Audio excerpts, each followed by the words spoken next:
few seconds. We're officially live. So, if you guys have got a way to read the chat on your end, maybe on your phones, I don't know what your headset situation is, but if not, I can read the comments for you. Anyway, you guys don't really need much of an introduction. I think everybody's pretty familiar with Kate and Mint. But just in case we've got new faces here. Mint, do you want to say hello first? Yeah, okay. Hello. Okay, there's Mint. I don't know how to just She peer pressured us into this situation. yeah. But it was a good idea. Everybody's been wanting to do something like this, so good idea. And we got Kate. Kate, hello. Hello. All right. Can everybody in the chat hear both Kate and Mint just now? Let's make sure that's solid before we move forward.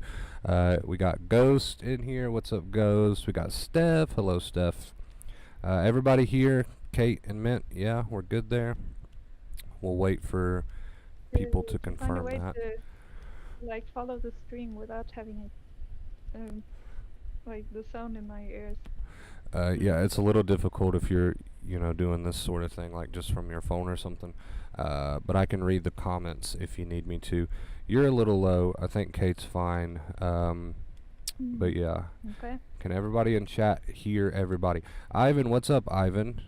How you doing, dude? This is, I guess you could say, officially our second podcast. We had Captain A on twice, but the second time he just sort of randomly, well, not randomly, but he sort of just popped up in the middle of a stream. So you could call this our second podcast. So what we're gonna do, Mint is here mostly for emotional support for Kate. So I don't think she's gonna do a whole lot of talking, but me and Kate are gonna do a little bit of talking. So if you guys have questions in the comments, feel free to ask them. We'll read your questions. Just let us know who that question is aimed at. So I think a good way to start this one, Kate, would be if you feel like it, if you're comfortable, just give us maybe a quick rundown of how long you've been on the channel, where you think you're at in your recovery, that sort of thing. Sure. I've been on the channel for almost a year, and I mean, I don't know exactly how to gauge how recovered I am, but I can function, so that's Well, good. I don't know, I would say probably 70 or 80%. Okay, so definitely have made a ton of progress. And while we've got Mint here, because I think Mint says she has to leave early, Mint, how are you doing? How are you doing with your recovery? I'd say I'm doing a lot better than like when I first joined the channel. I'm definitely not completely recovered. I definitely like have some issues still, but it's so much better than like honestly if this was all I got, it will be enough for me. I guess. You think you're at Like you think you're at that point where if you just like sort of evened out right where you are, that you would be happy with that? well, I think so because this has helped me so much more than anything Yeah. previously, like ever. So for me, like I'm yeah, I'm better than I have ever been, even though maybe like physically I'm not. Like I don't know how to explain. It's No, probably I the get what you're thing saying. with You're mindset. you're both kind of in a place where you're at least comfortable. I would say is that Yeah, fair? Yeah. Comfortable. yeah, Okay, so definitely. we're tying up some loose ends. Honestly, in my personal opinion, from my experience, that can be an annoying part of recovery because it's like you feel like you're pretty comfortable and you're in a decent place, but deep down in your soul there's a little bit more work to be done, sort of deal.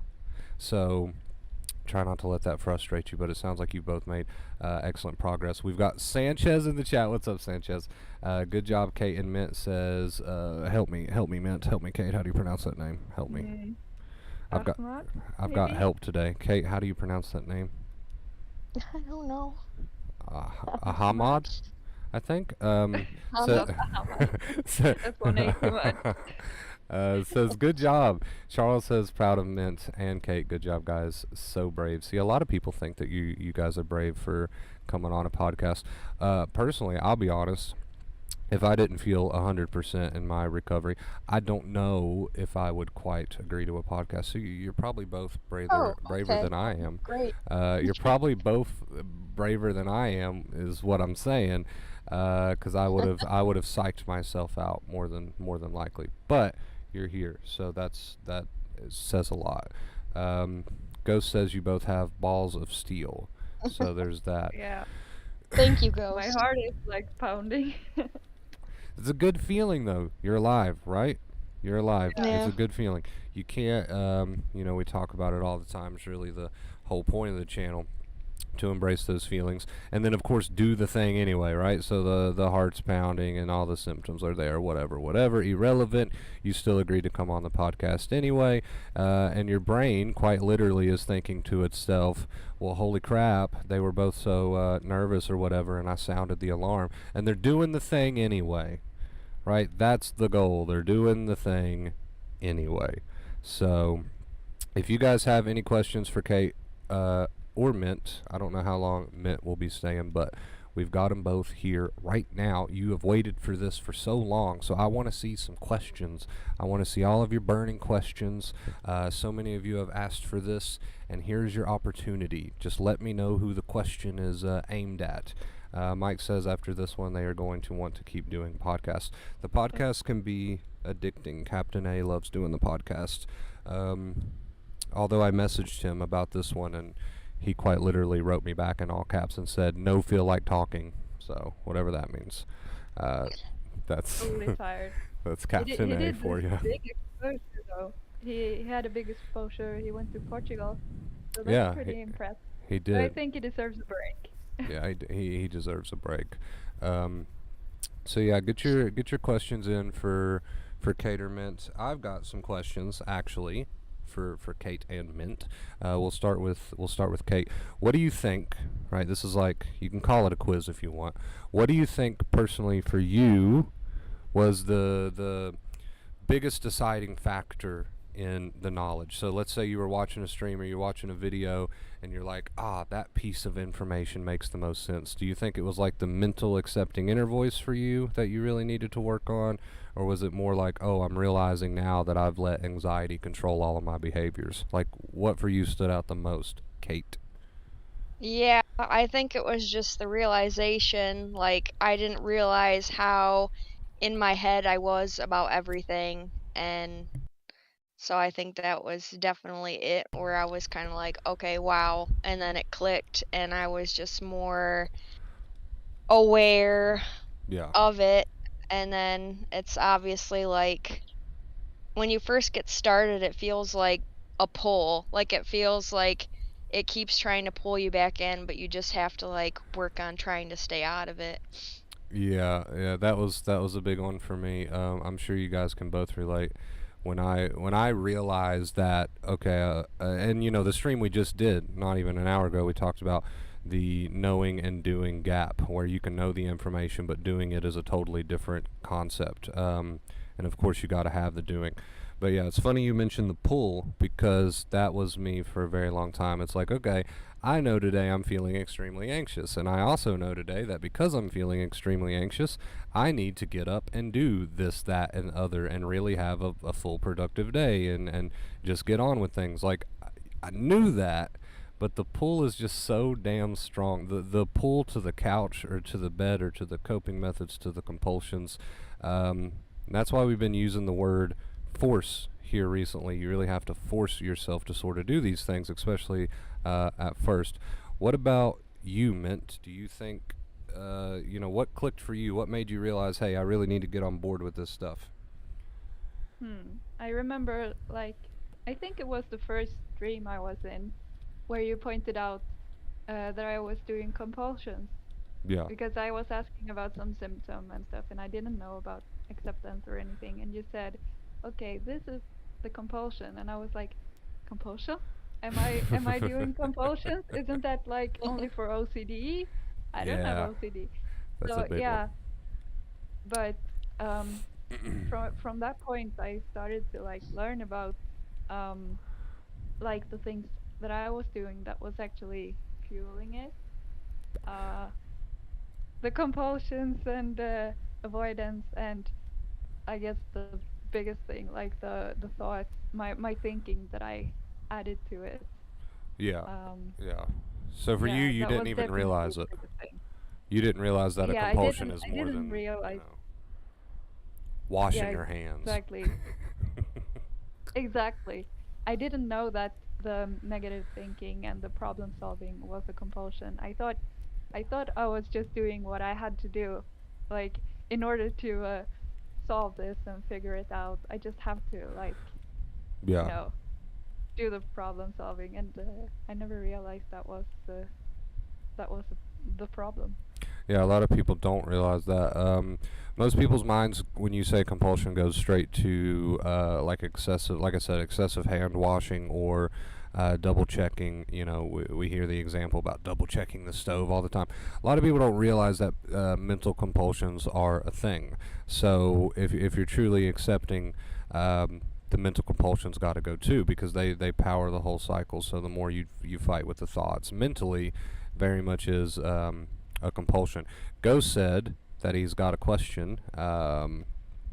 Let's see, for Kate and Mint, and then his question goes on to read, "How to get away with killing somebody?" Nice, real nice, Ghost. Appreciate it. What an awesome question. Again, Um, that was the last stream as well, or last podcast. no name says what is a compulsion. So, let's do this. Kate, do you want to take that one? What is a compulsion in your mind? What do you think a compulsion is?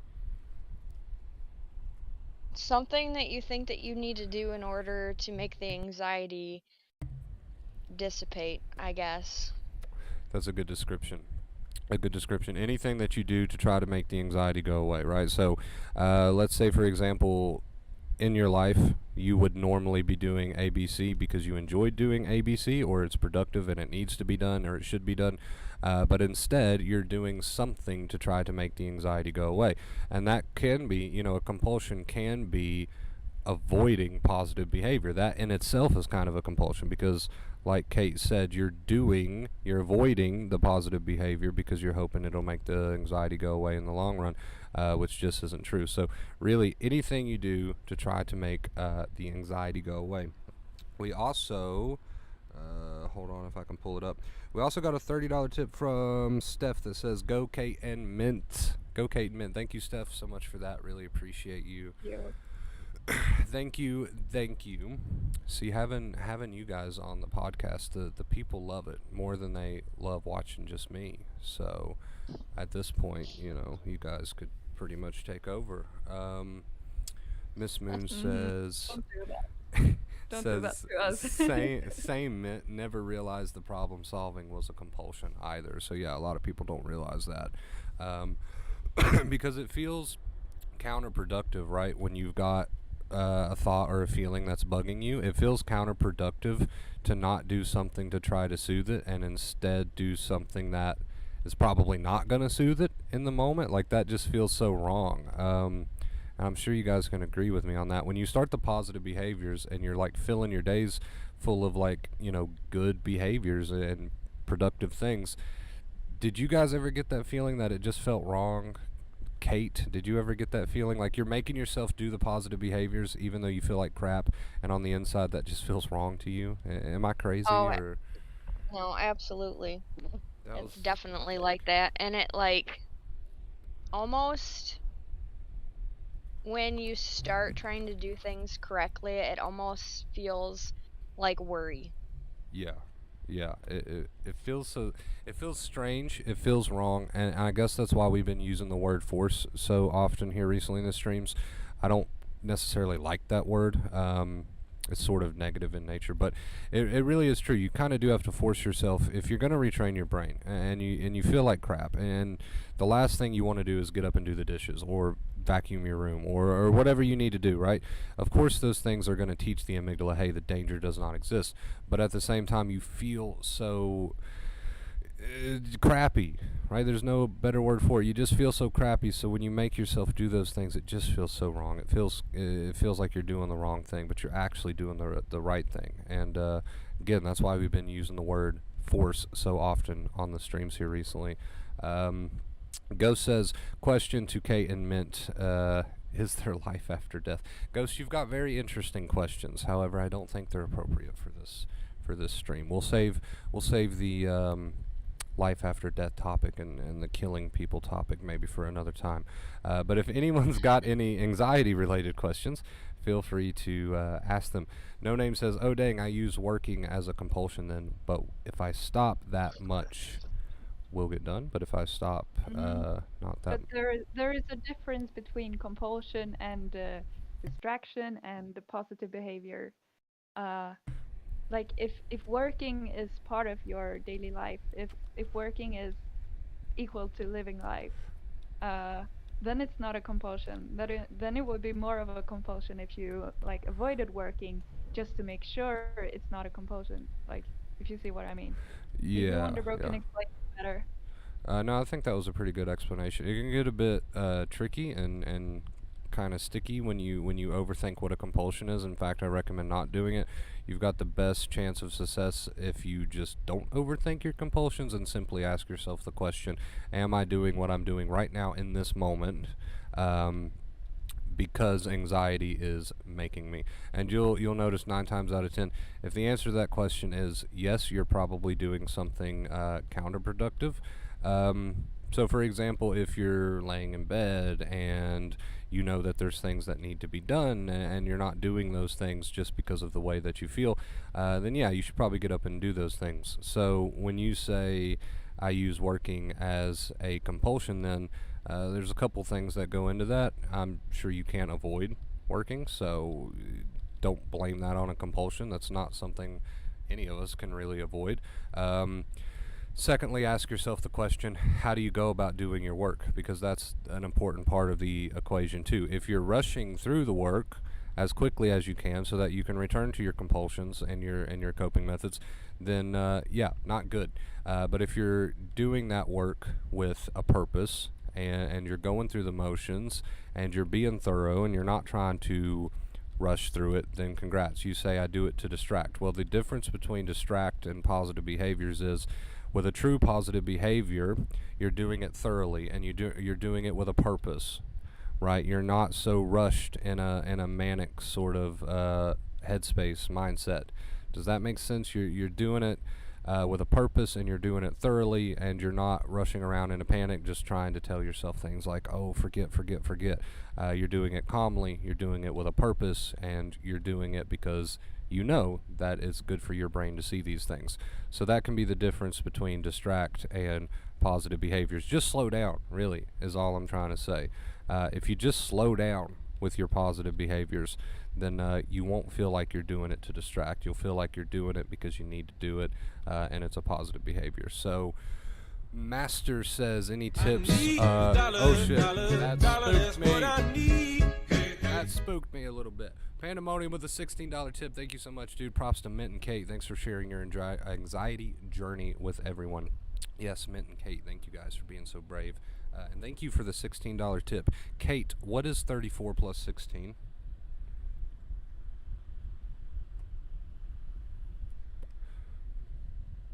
Mint, what is 34 plus 16? It's the 50, right? Okay, okay, yeah. 50. You guys know I can't do basic So, math. You guys know I can't do basic math, so I needed your help there. Thank you, Mint. Appreciate you. That is typical. Thank you, guys. We're moving on to 174 days streak. Love you guys. Appreciate it. Let's see. We've got some more comments. Master says, any tips on how to not fight your negative thoughts? Kate, would you like to take that one? Sure, just don't. Just there, there you go. There you go. What better way can you put it? Just don't. And when she says just don't, I mean it really does come down to that. It's a habit, right? It's a habit to fight your negative thoughts. Is a habit to not use positive behavior and instead use coping methods and compulsions. Is a habit. Back to No Name, who said, "Oh crap, I think I use work as a compulsion." understand that, again, compulsions, coping methods, they're very obvious. Just because you're making yourself get up and work, don't be so quick to call that a compulsion. It's probably a good thing that you make yourself get up and work and use this positive behavior. No need to slap labels like, oh, and confuse yourself like, oh, is this a compulsion? No, just live your life. If you got to get up and work, get up and work. You got to get up and do this, get up and do that. We share this knowledge not for you to overcomplicate it, but for you to simply remember two things, and that is the two keys: positive behaviors, crack a smile every now and then, make a joke every now and then, do things you enjoy every now and then, just have a productive day, and try to keep that accepting inner voice while you have that productive day, right? Cut out that negative thinking. Take Kate's advice there. Just don't do it. It's not worth it. It's not worth it. Ghost says Kate was dead silent. Well, in her defense, when you ask somebody a pop-up math question, I would be dead silent too because I can't do basic math. So let's see. I'm gonna scroll, make sure I didn't miss any comments. And while I do that, since we're on the topic of tips and pointers, Kate, what do you think? What would if someone said, what is your number one tip in recovery? What would your mind go to first? Um, Not to take it so seriously because you're gonna mess up.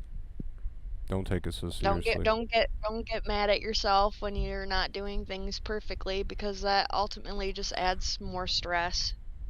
I love it. I love it. It's one of the bigger mistakes that people make. They tend to overcomplicate recovery. So don't take it too seriously. It's just those two things. The two main keys, as we call them. Accepting inner voice, work on it. You're not going to be perfect, like Kate said. I say it all the time too, because you're really not going to be perfect. Um, and live your life. Live your life. You might not feel like doing these things, do them anyway. Trust me, your brain is going to love to see it. Again, back to that word force that I've been using. You might have to force yourself at first. It gets easier in time. Master says, which books on anxiety would you recommend to read? That's an interesting one because I personally have not read a ton of books on anxiety. I read Hope and Help for Your Nerves by Dr. Claire Weeks. It's a little dated, of course, because it was published years and years and years ago, but it still comes back to acceptance. So that would be my recommendation. Mint, do you have any book recommendations?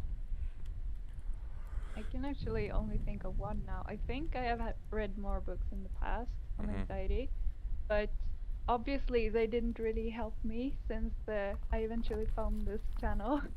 I was Gotcha. still like searching for something. But right now I'm reading a book uh about um about like what anxiety is and why it is increasing like in our modern society and how the body works and the evolution aspect. Uh, and Gotcha. that book is in Swedish, so I don't think it's on the Ooh, okay. international market yet. But Okay. that's if you do want to read something, that's the kind of book I recommend because like you already have such good advice here, so you don't really need anything else. But it's very interesting to learn about Gotcha. how it works and like why why we have anxiety Yeah, yeah, going knowledge is to us. power. It No, makes a lot of sense when you read about it. well, it also helps to take away from the fear aspect of it, which is really what we try to accomplish here on the channel. Like you said, I mean, on the topic of books and stuff, you really, and I'm not saying this to toot my own horn or anything, but you really do have the advice right here in front of you. I understand your drive to want to gather more anxiety knowledge. Like we say, knowledge is power. But there comes a point where you realize you've got what you need right here with the two keys, and you have to start executing it. Back to our stream we did earlier this morning, the knowing and doing, the gap between knowing and doing, you got to start the doing. So I understand your motivation to want to gather more anxiety knowledge, but that can get a bit slippery because you're just gathering all this knowledge that really you've already got what you need, and the longer you just continue to gather knowledge without executing it, the longer you're just waiting to get started. So let's see, but that was still a good question nonetheless. Kate, do you want to finish that? You got any books, or are you like me, not a big reader? I'm not a big reader. No, I haven't really read any. Yeah, same here. I can't even say, and this might make people like gasp, but I can't even say that I read every single word of Hope and Help for Your Nerves. I read all the important, the good stuff, right? But I did flip around. I tended to just flip around to certain things. Reading is just, it's just not really ever been my thing. Um, let's see. So Ghost says, I'm going to post again. I think we missed a question from Ghosty Boy. He says, I have an alright question for Kate and Mint. How not to feel guilty for not working all the time. Like I have to do the work, even if the work is completed.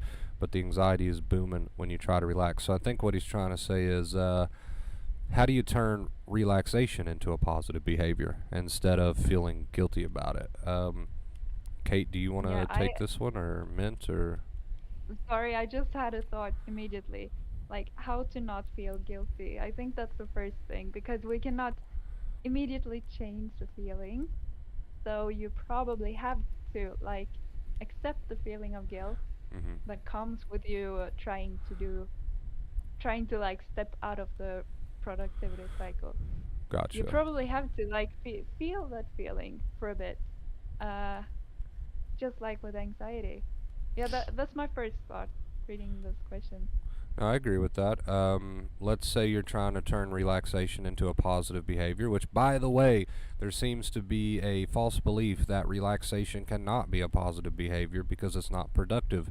And that's why I've been saying every time I mention positive behaviors, I don't know if you've noticed this, you guys, but I have been getting into a habit of saying, have a fun or productive day. And the reason I've been tacking fun on there is because there's this false belief that, somehow a positive behavior cannot involve relaxation, which is just not true. Let's say, for example, and I agree with Mint, by the way, you do accept whatever feelings come. If you feel a little bit guilty, let's accept that. But let's say that you're gonna do a positive behavior, right? And that positive behavior needs to be relaxation because you just finished working, you're tired. Okay, so what do we do then? Then we ask ourselves the question, well, how would I normally go about quote unquote relaxing when I'm anxious? Well, my normal relaxation would be me kind of huddled up in a ball reading anxiety forms or something. That's what I call relaxing. That's not a positive behavior, but relaxing itself can be a very positive behavior if you're doing it the right way. Get rid of the forms while you're relaxing. Get rid of the anxiety googling while you're relaxing, and truly relax, like truly kick your feet up and watch something that you want to watch. Let's say you avoid watching movies because you don't have interest in them because you're just so worried about anxiety. Well, watch the movie anyway. Now you're relaxing in a positive behavior fashion, right? So relaxing can very much be a positive behavior if you do it the right way. um, let's see. No Name says, how did you learn so much about the brain and how it learns? I guess that's, is that directed at anybody in particular? Um, how did I learn so much about the brain and how it learns? Claire Weeks was the start of that whole journey, and like I said, I flipped around her book and kind of started to understand the concept of first and second fear. Second fear being the important bit there, the negative thinking and the negative behaviors. And then from Claire Weeks, I just kind of branched out. I don't have a specific source really. I blame it on Claire Weeks, but there's been plenty of sources that I've learned from, whether it be watching different videos on YouTube from psychologists, or reading diagrams and charts about the amygdala and the limbic system. There's been dozens of different sources that I've got my knowledge from, but the biggest source, Claire Weeks, and my own personal experience, just seeing it work. Like, I remember being so amazed that all of my issues with anxiety could be pretty much solved with positive behavior and just an accepting inner voice. Like, I didn't believe that at first, but I forced myself to do it, and within a very short amount of time, I was like, holy crap, I'm seeing a difference here. And I remember being so amazed, and that's when it dawned on me that the amygdala really is just deaf and stupid. It just wants to see you behave like there's not a tiger, and of course, don't keep setting yourself off during that with negative thinking, but it mostly just wants to see you behave like there's not a tiger, and then it'll believe that there's not a tiger. It's that simple. And I just remember being so shocked by that. So yeah, that's how I learned about it. Claire Weeks, multiple sources, and really a lot of my own personal experience. All right, moving on. Let's see. Eclipse says it's an audiobook too if you don't like to read, and also believe it's on YouTube. I think he recommended a book, or maybe he's talking about the book you brought up, Mint, but I don't see the book title. Which book are you referring to, Eclipse? Panda says, I love this. Hey, Wonder Bro. Hey, Kate. Hey, Mint. Hope y'all are enjoying your day. The podcast is awesome. Getting to hear from multiple people. Yes, people do love the podcast. I'm glad you peer pressured us, Mint. I'm glad you did that. Ghost says, thank you. Mint, Kate, and Chris. Master says, would you recommend purposely exposing yourself to situations where you normally feel anxiety symptoms so you can practice? I will answer that, but I want to get Kate's opinion. Kate, would you recommend purposely exposing yourself to situations where you normally feel anxious so that you can practice? Basically, he's asking, is exposure a good thing? I think it depends on the person and what your confidence level is. If you're just starting out and you don't have any confidence, I wouldn't say probably just throw yourself in there. But if you reach a point where you think you're ready, then yeah, absolutely. I really agree with Kate's answer there, and that's normally how I answer that anytime someone asks me that question. It's difficult to tell someone not knowing where they are on their journey that, yeah, you should, not only should you do positive behaviors in the accepting inner voice, but also throw yourself in an exposure while you're at it to something specific, some specific fear. It's hard to tell people that when you don't know where their confidence level is at. I don't want to use the term backfire because you're going to be safe either way. Like, it might be crappy experience if it goes wrong, but you'll live. I mean, it's not the end of the world, but at the same time, I agree with Kate. You can't really tell someone whether they should do a purposeful exposure right off the back. So let's see. Clips, yes, sorry, it's Clear Week's books are audiobooks. Oh, you're talking about the Clear Week books. Okay, gotcha. I think with that comment, we are caught up on questions. I'll scroll a little bit to make sure I didn't miss anyone. But this has been a good podcast so far. How's the heart rates doing, Kate? Mint, how's your heart rate? Has it dropped a little bit? Yeah, I'm fine. A little. Yeah. See, Yeah. you get used to it. The only difference is I don't have you in the chat right now, Kate, bullying me. So it's a little bit more chill. That's the only difference. You get used to doing these sort of things. Funny how that works when you just go for it and do the thing. You're like, okay, not that bad. But yeah, if you guys are enjoying the podcast, please make sure you leave a thumbs up. Let us know that you're enjoying it. We will do more of these. I know I said that last time, and then I waited quite a while to do this one. But this is officially our second podcast, and if you enjoy it and like it, leave a thumbs up, leave a like, and let me know that you enjoy it and like it, and we'll see if we can get more guests on. I think Sky said he wanted to come on at some point, so we'll see if we can get him in there. If any of you are interested in coming on the podcast, all you literally have to do is drop a comment, and it's pretty simple. As long as you're on the Discord, we can potentially get you into a podcast. It's really easy to do. Let's see. Panda says it does feel. For me to go, oh no, actually. Mint's gotta go. All right, well, Mint, I appreciate it.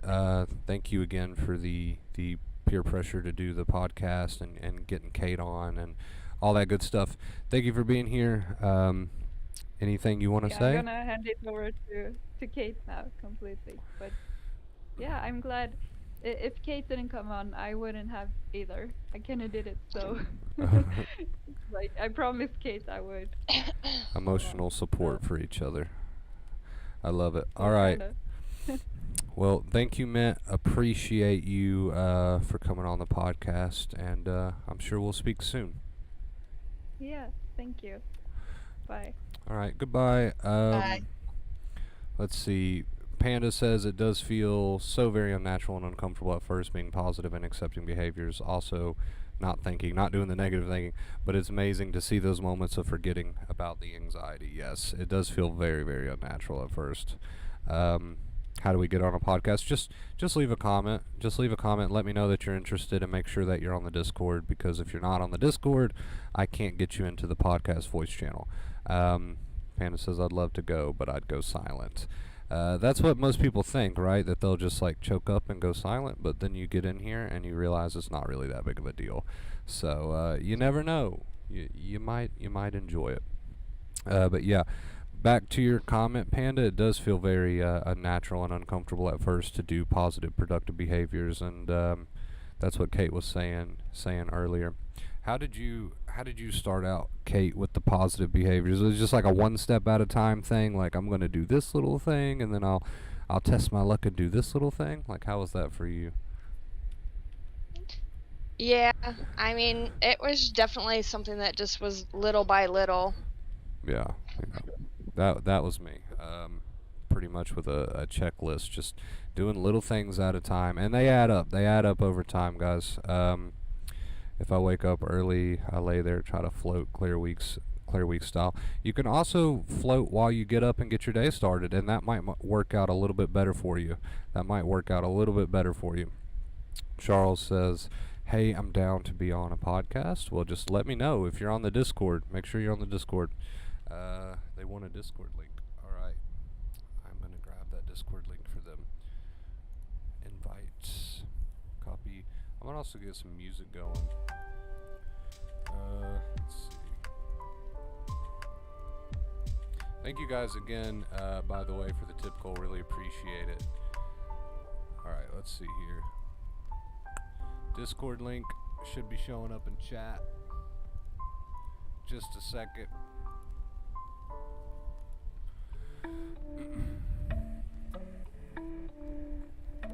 All right. Edmund says, "What was your guys' biggest and most annoying anxiety symptom?" Kate, what was your biggest and most annoying anxiety symptom? Uh, I think it was the DPDR is what bothered me the most for a long time. DPDR. That one kind of throws people for a loop. Because it's a very strange feeling. Like, of course, everybody's familiar with the adrenaline and all those other physical symptoms, and yeah, they're not fun. But DPDR kind of throws people for a loop simply because it's a very odd feeling. It can be a very strange feeling, and it's really easy to overthink. So, DPDR, I'd say my most annoying anxiety symptom, as you put it, biggest and most annoying, would probably be, I would say, the non-stop adrenaline. That one was really annoying to me, simply because I always chalked it up as going crazy, and if I wouldn't have done that, it probably wouldn't have been so big and annoying, but I thought I was going to lose control, and second fear, and negative thinking, so that's why that is my personal, when I hear that question, my personal answer. Biggest and most annoying symptom, definitely all that adrenaline. Mint says, "Go Kate, I'll listen while I go about my stuff. Love the podcast vibe." Let's see. Sanchez says, "Talking about heart rate and blood pressure always being high for a few months now. My heart rate is 78 to 80 now and normal blood pressure." I was like, what's going on? Hey, what do you know? When you start to calm down that amygdala, amazing things happen, Sanchez. I'm glad you're here, by the way. How are you doing? No Name says, "For me, it's the feeling of fear." Yeah, so everybody's got their own personal, "Oh gosh, I hate this symptom so much," and it's normally due to what you tell yourself about the symptom. I'm sure when you first started out with the DPDR, Kate, you were probably telling yourself all sorts of negative things, right? Yeah, I mean, I think the thing that bothered me the most about it was because I felt like I was so, like, disconnected in my own life. Yeah. Yeah. And that it took a while to accept. And it's easy to chalk those really harmless feelings up as something so important when they're just simply not.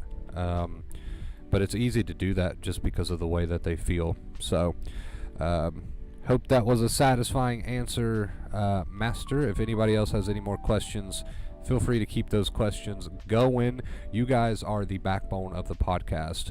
There's, plenty to talk about as long as you guys have your questions. So feel free to ask them. Panda says, "Yeah, it scares you. You think it's going to get too high and kill you. A bunch of other things until you say F it. Be scared, but leave it." Yeah, exactly. It's easy to overthink these symptoms, and that's really all second fear is. It's negative overthinking mixed with negative behaviors. So many non-believers, they're like, how in the world could positive behaviors fix what's going on in my head? And they don't get started for that reason, but the longer you wait to get started, the longer you just kind of stay in this rut, and I know you don't want to be there, so get started even today. Go do something, and I promise, and I'm going to ask Kate this, because in my experience with the positive behaviors, if you do one thing, it tends to lead to another. And if you stay on yourself and you keep going with these positive behaviors, before you know it, you have a productive day. Was that your experience with it, Kate? Did you like do one thing, just make yourself do one thing, and then it kind of led to another, and kind of like a snowball effect sort of deal? Yeah, that's pretty much how it went. But it's also a back and forth. You know, you'll do all right for a while and then Yeah, kind of go back and forth with it, which yeah, is normal. very normal. Sometimes you just sometimes you should be doing some positive behaviors, and you just don't. It happens, and motivation kind of builds, confidence kind of builds over time. um, I'm glad you're doing good, Sanchez. No Name says, did you ever use herbal tea, or K something? Can you help me with that word, Kate? Can you see the chat? Yeah, how to pronounce that? I don't know how to pronounce that either. Herbal tea or K something, to relax your nervous system. I personally didn't use anything like herbal teas or anything like that to try to relax my nervous system. I just learned the advice and used the advice. What about you, Kate? Did you try anything like that? Uh, yeah, I've tried many things over the years. I did the tea. It was like a lavender tea or something, which some things help temporarily, but it's not gonna fix the problem. Like, you've got to fix your worry habit in order to fix the problem. No amount of tea is gonna save you. No amount of tea is gonna save your ass on this one, but it's so true.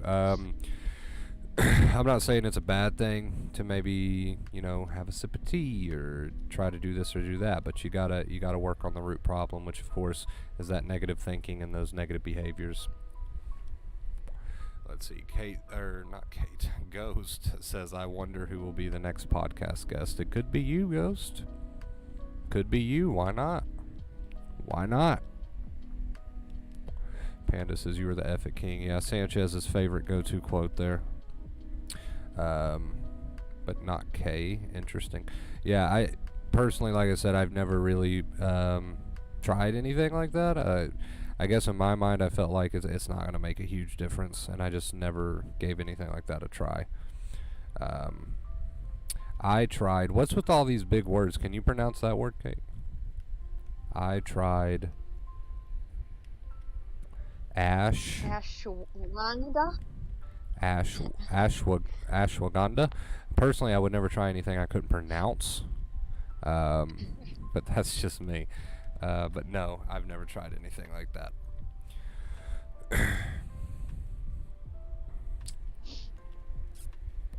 Let's see.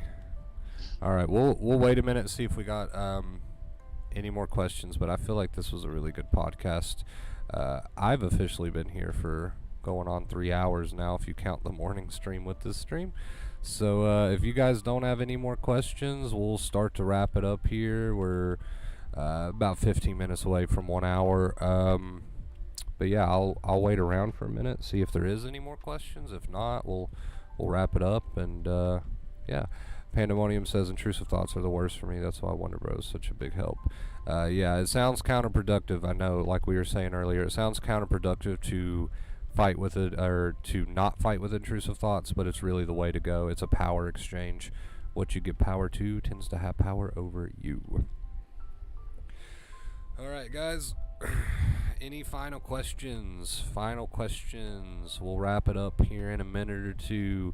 Kate, what did you think about being on a podcast? Would you do it again? Question mark. Yes, I would do it again. It was definitely I feel like I spent it's been months since we said something about doing a podcast, and I kept putting it off because I was nervous, and then literally 10 minutes into it I was like, oh, this is nothing. It's nothing. It's really nothing. Everyone's so nice and kind in the comments, and it's just like having a conversation with somebody. Which is really all it is, having a conversation with multiple people. But it's really nothing. So There you go. You guys heard it. You guys heard it first. Kate said she would do it again, so we might do this again. But you guys have to let me know what you want. You can do that by leaving a like, commenting. Let me know that you enjoyed it. Um, Ghost is purposely using big words now because he knows that I can't pronounce them. I see what you're doing, Ghost. I see right through you. Um, and with time, it's less and less to normal and feeling good. Love it. Biggest thing for me is no matter what I refocus on the day, don't add negative thinking or behavior. Yeah. No negative thinking, no negative behavior. That's the keys right there. None of that. Cut that out. You might have to force yourself. After this stream goes off, for example, if you're not feeling too hot, that's fine. Get up and go do something, right? And then do something else. Then do something else. Positive behavior. There's no tiger, so don't act like there's a tiger. Quote that. Somebody quote that. There's no tiger, so don't act like there's a tiger. Um, all right, you guys, like I said, I've been here for close to 3 hours, so I think this is a good stopping point. I don't see any more specific questions. Kate said she'd do it again someday, so we might just do that. And if you're interested in being on a podcast in the future, then just let me know. All you got to do is comment and make sure that you join us over on the Discord so I can get you in the podcast channel. All right, you guys, amazing, awesome podcast that we finally did. Thank you, Kate, for being on the podcast. I appreciate it. You're welcome. Thank you. And we're going to end it here, guys. So, like I said, make sure you like. Let me know if you want another one of these. And we'll see you very, very soon. Until next time, as always, stay awesome.